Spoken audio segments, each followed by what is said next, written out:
Welcome to robust news. Robust news में आपका स्वागत है। आज हम पूरे टीम के साथ चल रहे हैं मस्जिद अक्सा और हैकल सुलेमानी, वहाँ की आपको शेयर करा देते हैं, तो बने रहेंगे चैनल पर।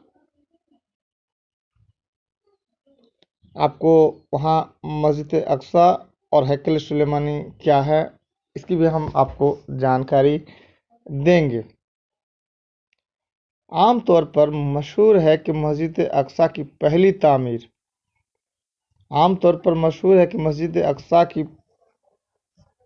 तामीर हज़रत दाऊद हज़रत सुलेमान अलैहिस्सलाम ने की, लेकिन यह बात सही नहीं।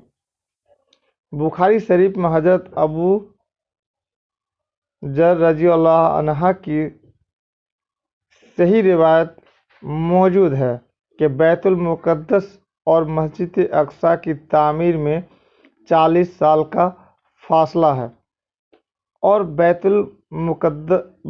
बैतुल्लाह की तामीर इब्तिदाई आफरीन में हज़रत आदम अलैहिस्सलाम ने हुक्म इलाही की थी। हज़रत इब्राहीम अलैहिस्सलाम ने इन्हीं की कायम किरदा बुनियादों पर तामीर नौ की थी। इस हिसाब से बैतुल मुक़द्दस की अव्वलीन तामीर सैयदना हज़रत दाऊद और हज़रत सुलेमान अलैहिस्सलाम से बहुत अरसा कबल हो चुकी थी।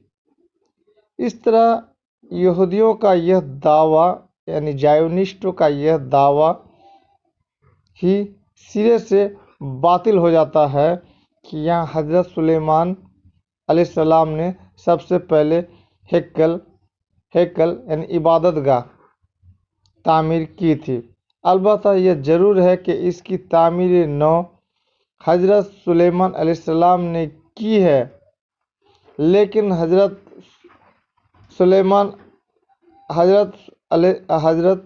सुलेमान अलैहिस्सलाम से सदियों कबल यहाँ हैकल मौजूद था।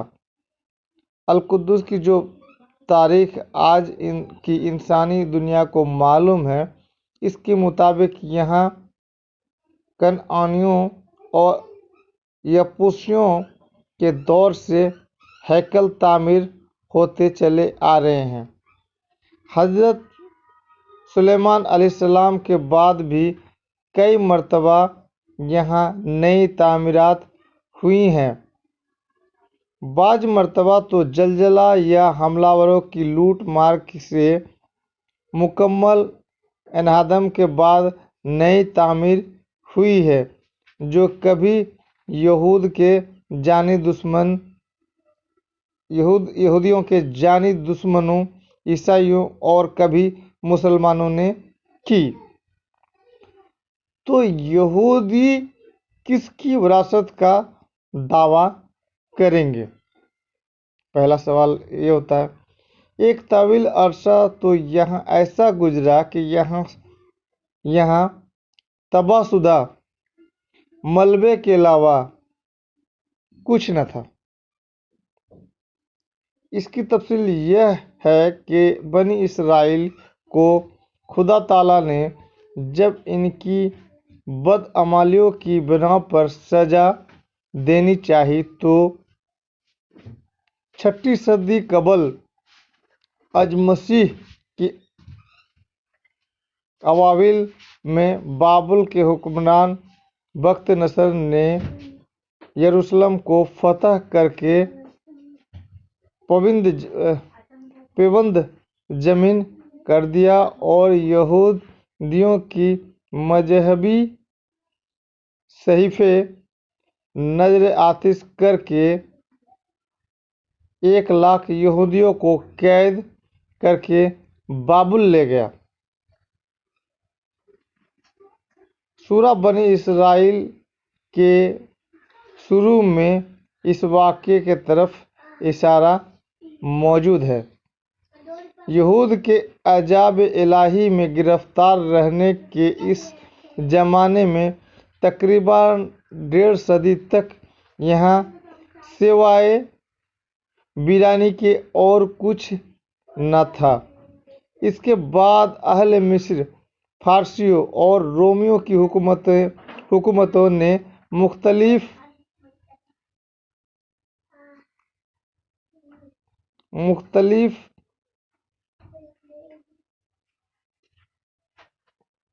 दौर यहाँ गुजारे और इनके दौर में यहाँ तामीरात बनती और उजड़ती रहीं। मुख्तलिफ अक़वाम की हुकूमतों की इस तवील तारीख़ के मुख्तलिफ अक़वाम की हुकूमतों की इस तवील तारीख़ के होते हुए यहूदी न जाने किस तरह इस जगह पर दावा करते हैं। ये भी दूसरा सवाल है। इनका यह बेजा दावा इनकी इस तारीख़ी बदबख्ती का हिस्सा है, जिसकी बना पर वह मुख्तलिफ अक़वाम आलम को अपना दुश्मन बनाकर उनसे मारे खाते रहे और अब मुसलमानों के मुखालिफात मोल लेकर अपने लिए फैसलाकुन शिकस्त की बुनियाद रख रहे हैं। चैनल पर बने रहेंगे, हम आपको और भी जानकारी देते रहेंगे। तो दोस्तों, आप मस्जिद के जो हैं उसके हम आपको मस्जिद अक्सा के बारे में हम बता रहे हैं। हदूद व हरम में वाक़ई मस्जिद के हॉल का तवील 600 गज और अर्ज 700 गज है। इस हॉल और बरामदा की तामीर निहायत खूबसूरत, पुरतकल्लुफ़ और शानदार है।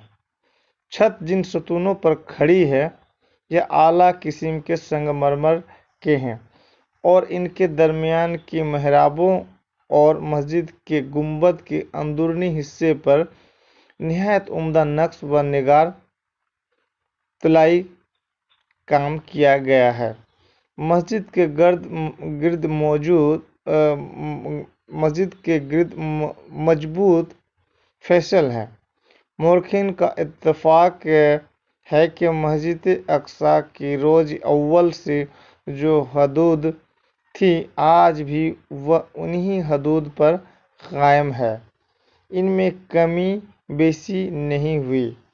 मस्जिद अक्सा का इतलाक़ इस पूरे किताब पर होता है जिसके गिर्द ये फैसल मौजूद है, लेकिन कभी सिर्फ इस ख़ास हिस्से को भी मस्जिद अक्सा कह देते हैं, जो इस चार दीवारी के अंदर नमाज के लिए मखसूस है।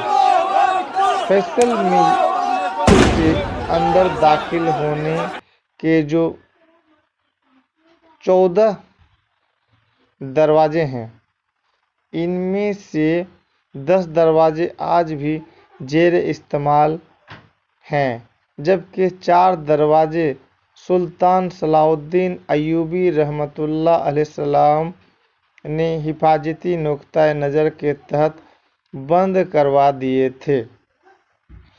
मस्जिद के आखिर में कुशादा बरामदा है। बरामदे में 7 दरवाजे हैं। इसके आगे वसी सहन है। इस सहन में मुख्तलिफ छोटी छोटी इमारतें हैं, जिनमें यादगार के तौर पर तामीर किए गए किब्बे, चबूतरे, अजान की मीनारें, पानी की सिबलें, कुएं, मदरसे और मेहराबी दरवाजे हैं। इन इमारतों में सबसे बड़ी और नुमाया इमारत चट्टान वाले गुंबद की इमारत है, जिसका तफसीली तारुफ हम अगले वीडियो में भी करेंगे। अफसोस आज हम इन तारीख़ी मकामात की दीद से महरूम हैं। इस सहन में जुमा व ईदें की रूह पर परवर और इज्तिमात होते हैं।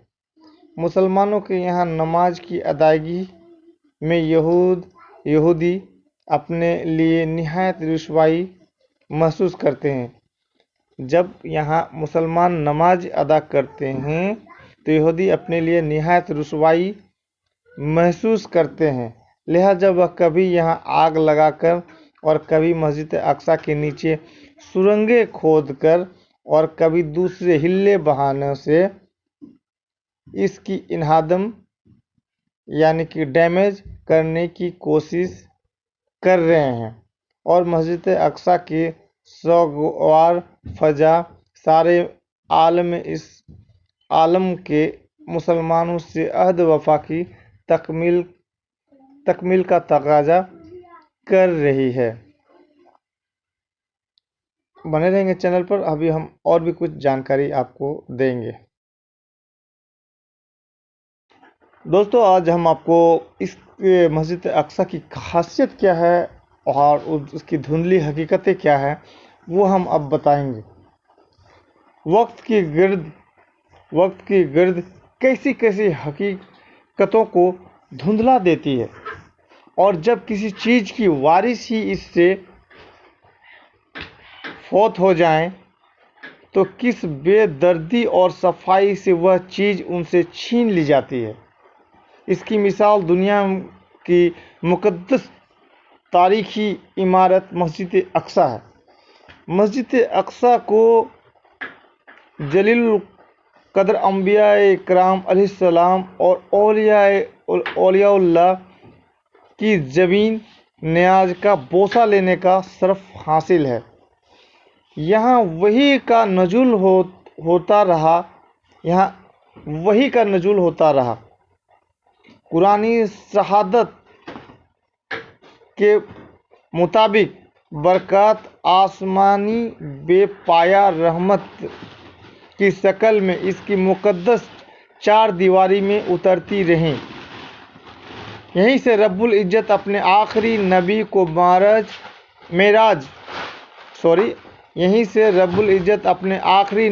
मेराज पर ले गए। यह मुसलमानों का किबला-ए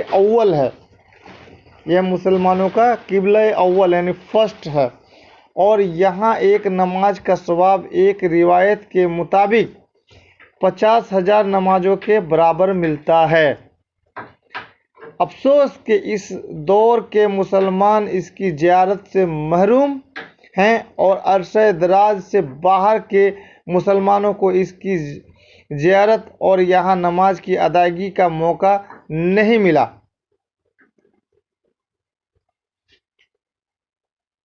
शहर मस्जिद अक्सा की मुख्तसर तारीख़ तारुफ और यहूदियों के इसके मुतल्लिक़ बातिल दावा की तरदीद पेश की जाती है। शायद किसी साहब ईमान के दिल में इस जुल्म के खात्मे के लिए चिंगारी पैदा कर दे जो ज़ायोनिस्ट यहूदी ने बरपा रखा है। हमारी उर्दू ट्रांसलेट करने में थोड़ा सा कमज़ोर है। चैनल पर बने रहेंगे और कमेंट में अपनी राय देंगे। आपका दिन शुभ रहे। Thanks audience, thanks listener.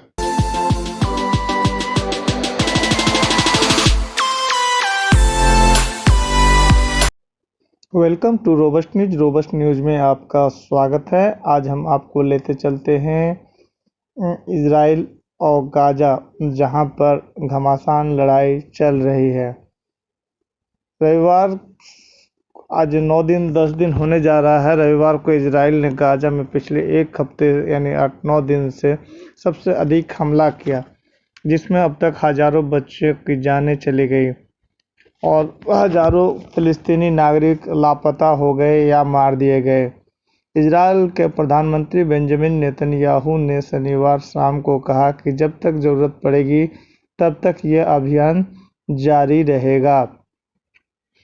Israel ने गाज़ा पट्टी में हवाई हमले जारी रखते हुए गाज़ा पट्टी पर नियंत्रण रखने वाले संगठन हमास के एक वरिष्ठ नेता के घर पर बमबारी की, एक शरणार्थी शिविर पर हमला किया और एक बहुमंजिला इमारत को ध्वस्त कर दिया।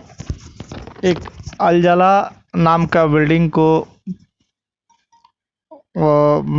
गिरा दिया गया, जिसमें समाचार agency the associated press AP, Qatar की न्यूज़ एजेंसी अल जजीरा और अन्य मीडिया संस्थानों के कार्यालय थे। और ये डायरेक्ट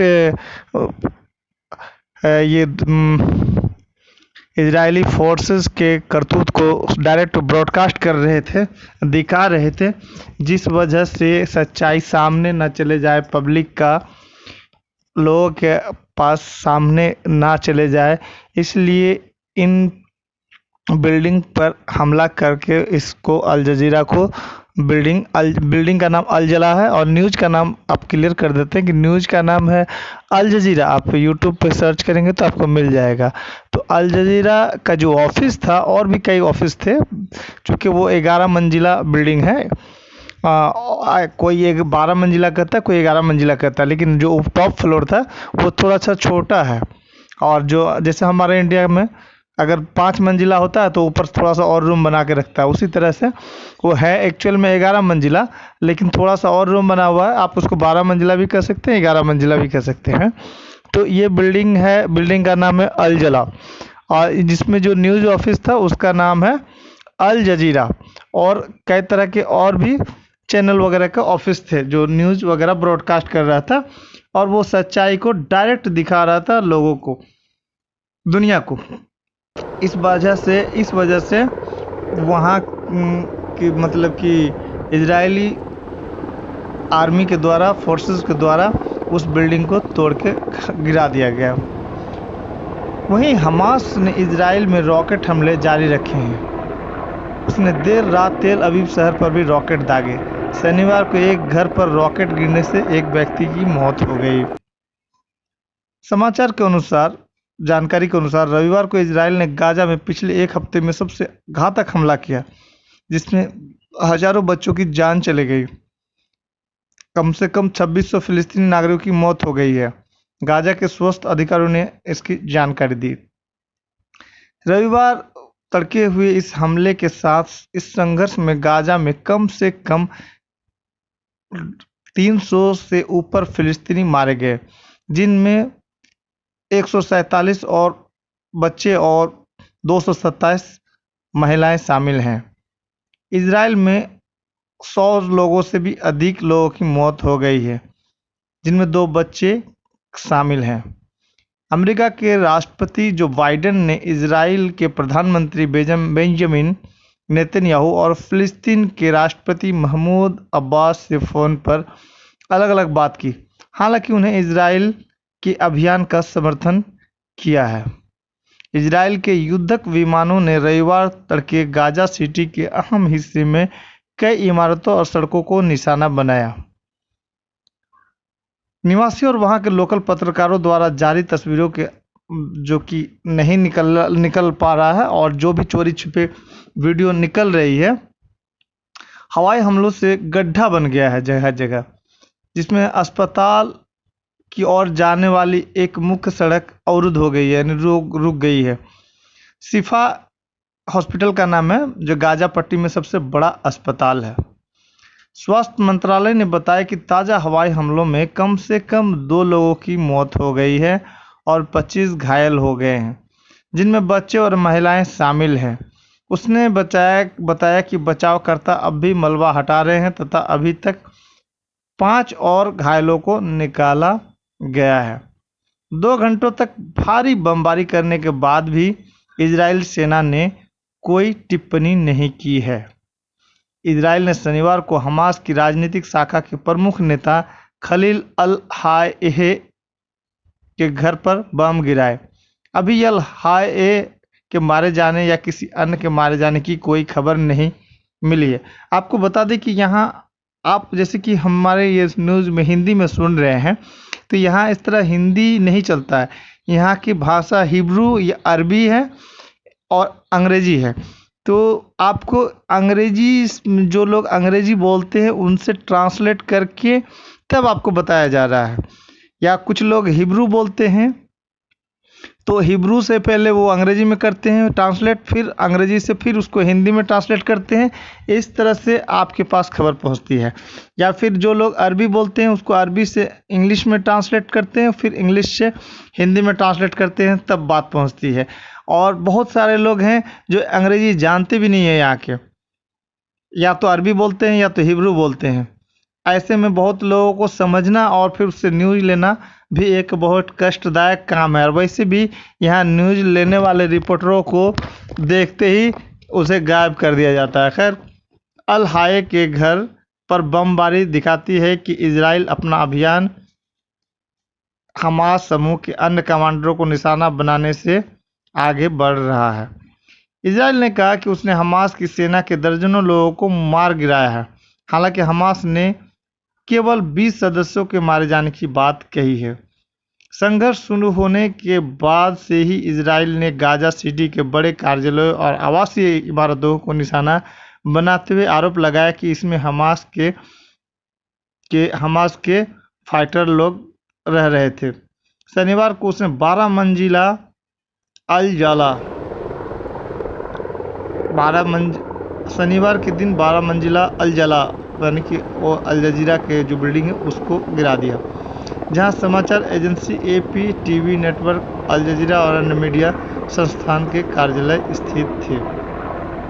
नेतन्याहू ने शनिवार शाम को टेलीविजन पर दिए भाषण में कहा, जब तक जरूरत पड़ेगी तब तक यह अभियान जारी रहेगा। उन्होंने आरोप लगाया कि हमास की सैन्य खुफिया इकाई इस इमारत में काम कर रही थी। अपने बचाव में इसने इस तरह का बात बोला, लेकिन हकीकत यह है कि अल जजीरा और सब न्यूज़ वाले सीधा इजराइल की कार्रवाई को ब्रॉडकास्ट कर रहे थे कि वो किस तरह से हमास के फाइटरों से तो लड़ नहीं पा रहे हैं, लेकिन वहाँ के जो भोली भाली जनता है उस पर बम गिरा रहे हैं। तो अब देखिए आगे कितने, जो इंटरसेप्टर मशीन की बात हो रही है, तो वो इंटरसेप्टर मशीन से एक गोला जो रॉकेट आ रहे हैं उसको रोकने में इजराइल को 1 करोड़ के आसपास इंडियन करेंसी में खर्च आ रहा है। और जबकि इजराइल जो हमास के फाइटर लोग हैं, इन लोग जो कि रॉकेट फेंक रहे हैं, तो इसको 200 से 300 डॉलर के हिसाब से आ रहा है। तो आप इंडियन करेंसी में आप ऐसे कर सकते हैं, 300-400 ही डॉलर मान लीजिए, तो 400 गुना 80 यानी कि आप इतना समझ लीजिए 400 गुना 80 यानी 32,000, यानी इसको 32,000 खर्चा आ रहा है एक रॉकेट फेंकने में हमास को, और इजराइल को उसे रोकने में 1 करोड़ खर्चा आ रहा है। और हमास के लोगों का कहना है कि हम तो अभी ये लड़ाई को 20 साल तक लड़ सकते हैं। यानी कि जिस तरह अमेरिका अफगानिस्तान में था तो 20 साल तक लड़ने के बाद अमेरिका अपनी दुम और सिट्टी पिट्टी बांध कर भाग रहा है, वैसे ही हाल अभी यहाँ है। अब हमास के जो अंदर की बात है, जो इसके जो कह रहे हैं यहाँ के जनता या हमास के लोग जो कह रहे हैं कि हमें 20 साल तक लड़ने की कैपेसिटी है। तो अब देखिए ये लड़ाई कहाँ तक चलता है। चलिए हम आगे आपको बता रहे हैं। इजराइल आवासीय इमारतों समेत कई स्थानों पर हवाई हमलों के पीछे हमास की मौजूदगी की वजह बताता है। सेना ने इस उग्रवादी समूह पर पत्रकारों को मानव ढाल की तरह इस्तेमाल करने का आरोप भी लगाया, लेकिन इस संबंध में कोई सबूत नहीं दिया। एपी का कार्यालय इस इमारत में पिछले 15 वर्षों से था, यानी कि इजराइल और हमास के बीच पहले के 3 युद्धों के दौरान भी उसने इसी इमारत से काम किया, लेकिन कभी उसे सीधे निशाना नहीं बनाया गया। मीडिया संस्थानों के कार्यालय जिस इमारत में थे उस पर दोपहर को हुए हमले से पहले इजरायली सेना ने इमारत के मालिक को फोन कर इसे निशाना बनाए जाने की चेतावनी भी दी थी। इसके बाद एपी के कर्मचारी एवं अन्य लोगों ने तत्काल इमारत को खाली किया। समाचार संगठनों ने इजराइल के इस हवाई हमले के लिए स्पष्टीकरण देने की मांग की। एपी के अध्यक्ष और मुख्य कार्यकारी अधिकारी गैरी प्रुइट ने एक बयान में कहा, आज जो भी हुआ इसके कारण गाजा में जो भी हो रहा उसके बारे में दुनिया ज़्यादा नहीं जान पाएगी। उन्होंने कहा कि अमेरिकी एक समाचार एजेंसी इजरायली सरकार से जानकारी ले रही है और तथा उसके बारे में और अधिक जानने के लिए अमेरिका के विदेश विभाग के साथ बातचीत कर रही है। अल जजीरा मीडिया नेटवर्क के कार्यवाहक महानिदेशक मुस्तफ़ा शुआग ने इस हमले को युद्ध अपराध बताया, जिसका मकसद मीडिया को चुप कराना और गाजा के लोगों की पीड़ा को छुपाना है। इसके बाद व्हाइट हाउस की प्रेस सचिव जेन साकी ने ट्वीट किया कि अमेरिका ने इजरायलियों को साफ तौर पर बता दिया है कि पत्रकारों तथा स्वतंत्र मीडिया की सुरक्षा सुनिश्चित करना सर्वोच्च प्राथमिकता है। शनिवार को ही गाजा सिटी में घनी आबादी वाले सती शरणार्थी शिविर में एक अन्य हवाई हमले में 2 महिलाओं और 8 बच्चों की मौत हो गई। इस बीच मिस्र ने उम्मीद जताई कि अमेरिका के हस्तक्षेप से इजरायल के हमले रुक सकते हैं। संयुक्त राष्ट्र सुरक्षा परिषद को रविवार को बैठक करनी है।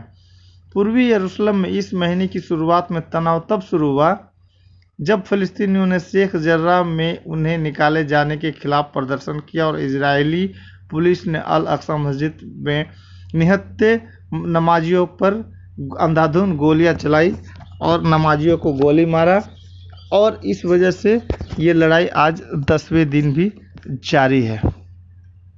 यह लड़ाई 10 मई को शुरू हुई जब यरूशलेम को बचाने का दावा करने वाले हमास ने लंबी दूरी के रॉकेट दागने शुरू किए। इजरायल ने जवाबी कार्रवाई करते हुए हवाई हमले किए। अब संयुक्त राष्ट्र प्रमुख क्या कहते हैं, चलिए उस पर भी आपको बताते चले। संयुक्त राष्ट्र के महासचिव एंटोनियो गुतारेस उस इजरायली हवाई हमले से बेहद परेशान हैं जिसमें गाजा शहर की एक ऊंची इमारत ध्वस्त हो गई। इस इमारत में कई अंतर्राष्ट्रीय मीडिया संगठनों के कार्यालय और आवासीय अपार्टमेंट थे। संयुक्त राष्ट्र के प्रवक्ता स्टीफन दुजारिक ने कहा कि महासचिव हताहत आम नागरिकों की संख्या लगातार बढ़ने से निराश हैं। प्रवक्ता ने शनिवार को कहा, महासचिव ने सभी पक्षों को याद दिलाया है कि असंख्य नागरिकों और मीडिया संगठनों को अंधाधुंध निशाना बनाया जाना अंतर्राष्ट्रीय कानून का उल्लंघन है और हर कीमत पर इसे रोकना चाहिए। दुजारिक ने कहा कि गुतारेस ने गाजा में अल सती शरणार्थी शिविर में शुक्रवार को हुए इजरायली हमले के कारण बच्चों समेत एक ही परिवार के 10 सदस्यों की मौत का भी जिक्र किया। अब आगे आपको बताते चले कि चीन के विदेश मंत्री वांग यी ने संयुक्त राष्ट्र सुरक्षा परिषद से इजरायल और गाजा के हमास शासकों के बीच हिंसा जल्द से जल्द खत्म कराने की मांग की है। उन्होंने परिषद द्वारा अभी तक कोई कार्रवाई न किए जाने के लिए अमेरिका को जिम्मेदार ठहराया। चीन की सरकार समाचार एजेंसी शिन्हुआ ने वांग के हवाले से कहा, यह खेदजनक है कि परिषद अभी तक किसी भी समझौते पर नहीं पहुंची है। वहीं अमेरिका अंतर्राष्ट्रीय न्याय के विरुद्ध खड़ा है। वांग ने पाकिस्तान के विदेश मंत्री शाह महमूद कुरैशी से शनिवार को फोन पर की बातचीत में यह बात कही। उन्होंने 2 राष्ट्र के समझौते का समर्थन किया और कहा कि इस महीने सुरक्षा परिषद का अध्यक्ष चीन सभी पक्षों से उम्मीद करता है कि रविवार को जब परिषद इस संघर्ष पर चर्चा करे तो वे एक सुर में आवाज उठाएं। वांग ने कहा कि सुरक्षा परिषद को 2 राष्ट्र के समाधान की पुनः पुष्टि करनी चाहिए और फिलिस्तीनियों तथा इजरायलियों से इस आधार पर जल्द से जल्द वार्ता बहाल करने का अनुरोध करना चाहिए। अब अमेरिका के शहरों में प्रदर्शनकारियों ने गाजा पर हवाई हमले की निंदा की, यानी कंडेम्ड की, जो कि सऊदीया भी कर रहे हैं। अमेरिका में फिलिस्तीन समर्थकों ने गाजा पट्टी पर इजरायली हवाई हमले खत्म करने की मांग करते हुए लॉस एंजल्स, बोस्टन, फिलाडेल्फिया और अन्य अमेरिकी शहरों में प्रदर्शन हुए। हजारों लोगों ने लॉस एंजल्स में संघीय इमारत से लेकर इजरायली वाणिज्य दूतावास तक शनिवार को रैली निकाली। उन्होंने फिलिस्तीन को आज़ाद करो और इंतिफादा यानी विद्रोह कायम रहे के पोस्टर पकड़ रखे थे। सैन फ्रांसिस्को में प्रदर्शनकारियों ने ड्रम बजाकर और फिलिस्तीन आज़ाद होगा के नारे लगाकर प्रदर्शन किए तथा रैली निकाली। इसके अलावा बोस्टन, वाशिंगटन, फिलाडेल्फिया और पीटर्सबर्ग समेत कई शहरों में प्रदर्शन हुए। लड़ाई का मुख्य कारण था कि मस्जिद में नमाजियों को सीधे इजरायली फौजियों के द्वारा गोली चला देना ही और उन्हें निहत्थे नमाजियों पर मारना ही इस लड़ाई का मुख्य कारण है। और इस लड़ाई की उम्मीद की जा रही है जैसा कि यहाँ के लोगों से पता चल रहा है कि कम से कम 20 साल तक तो ये लड़ाई अभी और खींचेगा। अब रहा कि दुनिया जिस इजराइल से हथियार खरीद रहा था, अब वहाँ के हथियारों की क्या स्थिति है कि अब इजराइल खुद ही अब दूसरे देशों से आशा कर रहा है कि हथियार खरीदे। जैसे कि आपको न्यूज़ से पता भी चलेगा कि ये अमेरिका वगैरह से हथियार मंगवा रहे हैं। अब लॉकहीड मार्टिन हथियार देगा भी तो ये सोच विचार करके, और इजराइल के जो इतने सारे जो हथियार थे वो किधर गए और वो उसकी स्थिति क्यों इतनी बद से बदतर हो गई। और अब आगे भी आप देखते जाएंगे कि हकीकत खुल न जाए कि वहाँ के हथियारों की जो क्वालिटी है वो दुनिया के सामने ना आ जाए। इसलिए न्यूज़ वाले को और न्यूज़ चैनल ऑफिस वालों को सबसे पहले टारगेट किया जा रहा है, और लोग यहाँ वीडियो जो भी ले रहे हैं, फुटेज ले रहे हैं, उसे छुपा कर ही ले रहे हैं, और बहुत ही मुश्किल से इसे फिर ब्रॉडकास्ट भी करवाया जा रहा है। ऐसा नहीं कि आप जैसे कि ऐसा कहीं दुनिया में आपको मिसाल नहीं मिलेगा कि नमाजी नमाज पढ़ रहा हो और उसे एक आर्मी के द्वारा अंधाधुंध गोलियां चला दी जाए। और चूँकि इंडिया में इस तरह का होता है, लेकिन ऐसा यहाँ के कितनों भी एक ख़राब से इंडिया में भी मुस्लिम हिंदू दंगे होते हैं, लेकिन इतना दंगार्थियों में इतना मतलब कि ध्यान रखा जाता है कि कोई अगर ऊपर वाले का नाम ले रहा है, प्रार्थना कर रहा है, उस पर जाकर बम चला दे। इतनी घटिया हरकत इंडिया में नहीं होता। यहाँ के भी जो दंगार्थी हैं वो ऐसा नहीं करते, लेकिन ये रेयरेस्ट ऑफ रेयर कह सकते हैं कि यहाँ ये मस्जिद अल अक्सा में इजराइलियों ने इस तरह का हरकत किया, और इस हरकत में माफ़ी मांगने के बजाय उल्टा अपने हथियारों से इन्हें ललकार रहे हैं। और ये फ़िलिस्तीन के लोग इसका मुकाबला चाहे वो ईंट पत्थर से करे या कम सस्ते रॉकेट से ही करे, लेकिन दुनिया को इसकी हकीकत, इजराइल की हकीकत को दिखाया जा रहा है, दिखाने का प्रयास किया जा रहा है, और हम आपको अपडेट देते रहेंगे। और एक चीज़ का आपको अपडेट दे दें कि ये हमास के लोग जो रॉकेट छोड़ रहा है तो वो टारगेट मिस क्यों कर जाता है। तो देखिए, इस पर एक आपको बताएं, ये एक धार्मिक किताब के अनुसार कि एक ये होता है, पौधा होता है, पाया जाता है यहाँ पर, जो इजरायली लोग खूब लगाते हैं, दरकत का पौधा। ये दरकत का जो पेड़ होता है, इसके नीचे जो इजरायली फौज छुप जाता है, तो वो रॉकेट जो फेंका जाता है इसके तरफ से, हमास की तरफ से और फिलिस्तीनियों की तरफ से, तो जब ये बरगद के पेड़ के नीचे छुप जाता है तो वो उसे मिस कर देता है, ये टारगेट को मिस कर देता है, और वो पेड़ में लगने के बजाय कहीं और निशाना चूक जाता है, कहीं और जाके लग जाता है।